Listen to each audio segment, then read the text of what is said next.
Ça fait 5 bonnes années que Pedro Pascal est la coqueluche de Hollywood et que ses personnages sont abonnés à des morts violentes. Une hype qui n'est pas près de s'arrêter de sitôt, on t'explique pourquoi. Pedro Pascal, c'est un regard triste, un sourire à tomber, des looks au top de la mode, une personnalité sympathique, idéale pour les mèmes d'internet, le tout avec des choix de films et de séries en béton.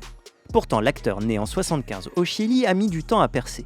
Habitué au second rôle un peu inaperçu depuis la fin des années 90, il se révèle enfin à 39 ans dans celui d'Oberyn Martell dans Game of Thrones. Cette interprétation pleine de vie et à la mort marquante lui permet dès lors de rafler une à une les grosses franchises hollywoodiennes, à commencer par la reine d'entre elles, Star Wars, dans la première série dérivée de son univers, The Mandalorian. Même masqué 95% du temps, il arrive, grâce à son bagage théâtral, à laisser transparaître les émotions contrastées d'un chasseur de primes dur à cuire, séduit par Grogu, un bébé Yoda aux pouvoirs extraordinaires. 3 saisons et le voilà désigné meilleur papa de la galaxie, un titre qui lui colle désormais au basque.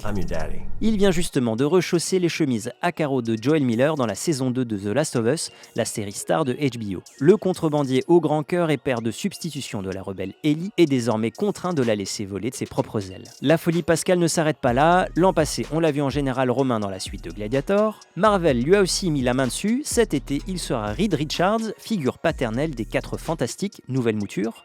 Un rôle qui va aussi traîner dans les 2 futurs films Avengers déjà annoncés. Et puis Star Wars vient de lui faire un autre beau cadeau en adaptant le Mandalorian sur grand écran l'an prochain. Heureusement pour le cinéma, Pedro Pascal n'est pas qu'un homme à franchise. Après l'avoir vu chez Almodovar au Festival de Cannes 2023, on le retrouvera sans doute sur la croisette pour Eddington, intrigant prochain film d'Ari Aster, le réalisateur de Midsommar.